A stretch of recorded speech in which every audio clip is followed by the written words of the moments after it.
सुप्रभात आप सभी को। मैं कीर्ति तुलिका, शिक्षिका मनोहर लाल अग्रवाल सरस्वती विद्या मंदिर इंटर महाविद्यालय लोहरदगा स्वागत करती हूँ आपका आज के इस वीडियो में। आज हम बात करेंगे रिक्रूटमेंट भर्ती के बारे में। ऐसे तो हम लोगों ने शॉर्ट में इसके बारे में जाना है, आज हम इसके बारे में डिटेल से जानेंगे कि इसका मीनिंग क्या होता है, प्रोसेस क्या होता है, डेफिनेशंस क्या होते हैं, सारी चीजें आज हम देखेंगे। तो आइए हम स्टार्ट करते हैं। रिक्रूटमेंट ऑफ एम्प्लॉयज, एम्प्लॉयज जो होते हैं तो इनका रिक्रूटमेंट हम कैसे करते हैं। First is meaning. Recruitment function, definitely it is a function which is concerned with discovering the source of manpower required, that means attracting the potential employees to offer their service to the working organization. जो आपका organisation है, इस organisation में आपको employees की requirement है, human resources आपको चाहिए, आपको मैन पावर की रिक्वायरमेंट है। तो जो भी पोटेंशियल एम्प्लॉयज आपके लिए हो सकते हैं, तो ऐसे कैंडिडेट को अट्रैक्ट करना अपने ऑर्गेनाइजेशन की तरफ और उनको मोटिवेट करना कि वो आपके ऑर्गेनाइजेशन के लिए अप्लाई करें, वो आपके ऑर्गेनाइजेशन में आए एज एन एम्प्लॉय। तो ये आपका शॉर्ट में अगर हम देखें तो मीनिंग होता है रिक्रूटमेंट का, जहां पे हम भर्तियां लेने का काम करते हैं। Next is definition. बहुत सारे हमारे स्कॉलर हुए हैं जिन्होंने अपने अपने तरीके से इसको डिफाइन करने का कोशिश किया है, इन्होंने डिफाइन किया है। First is according to Flippo. Flippo क्या कहते हैं? Recruitment is the process of searching for prospective employees and stimulating them to apply for the job in an organisation. किसी भी ऑर्गेनाइजेशन में जो भी आपको रिक्वायरमेंट है एम्प्लॉयज का, तो उनको पहले तो सर्च करना, उनको ढूंढना और फिर उनको एक तरह से मोटिवेट करना, उनको कन्विंस करना कि आप हमारे ऑर्गेनाइजेशन में जो भी वैकेंसीज हैं, जिस भी जॉब के लिए, आप उनके लिए अप्लाई कीजिए। This is first. Next is according to Dalton E McFarland. इनके अकॉर्डिंग आया हुआ है कि it is a process of attracting potential employees to the company.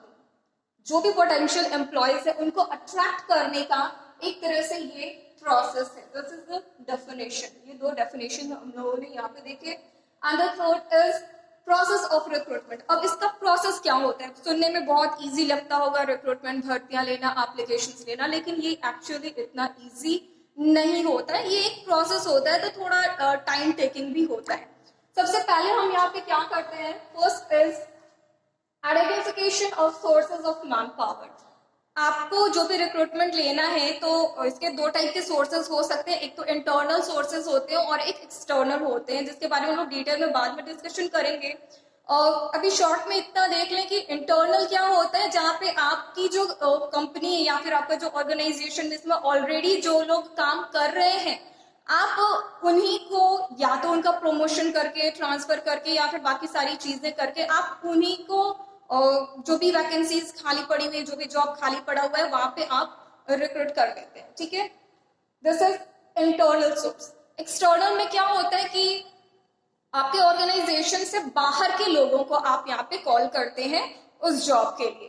तो दोनों ही चीजें आपको यहाँ पे देखनी है कि इंटरनल में क्या क्या चीजें पॉसिबल है और एक्सटर्नल में क्या क्या चीजें पॉसिबल हो सकती हैं for your organization. Second is comparing the dependability of various sources.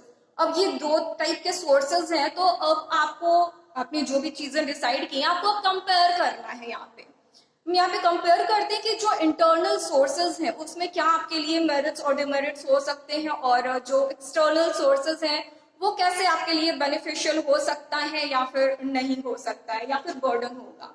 तो यहाँ पे आप कंपेयर करने का काम करते हैं। Then after third is choosing the best source of manpower. अब आप देखेंगे कि आपके ऑर्गेनाइजेशन के लिए जो इंटरनल सोर्स था और जो एक्सटर्नल सोर्स हुए, दोनों में से आपके लिए बेस्ट सोर्स कौन सा होगा। अगर आपको इंटरनल सोर्स सही लग रहा है तो आप उसके साथ जाएंगे, अदरवाइज आप एक्सटर्नल रिसोर्सेज के लिए फिर आगे के जो भी प्रोसेस होते हैं वो आप करेंगे।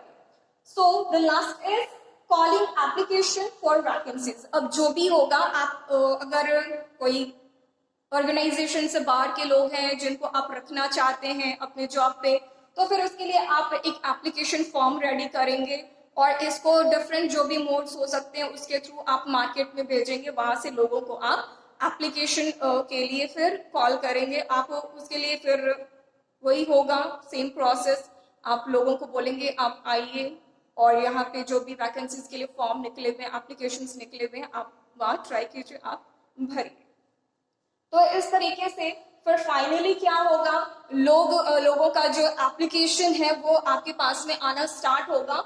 इसमें एक लास्ट डेट होगा, तो वो जो लास्ट डेट है, जब तक कि आपके पास में फॉर्म आता रहेगा वहां तक ही आपका प्रोसेस ये रिक्रूटमेंट का होगा।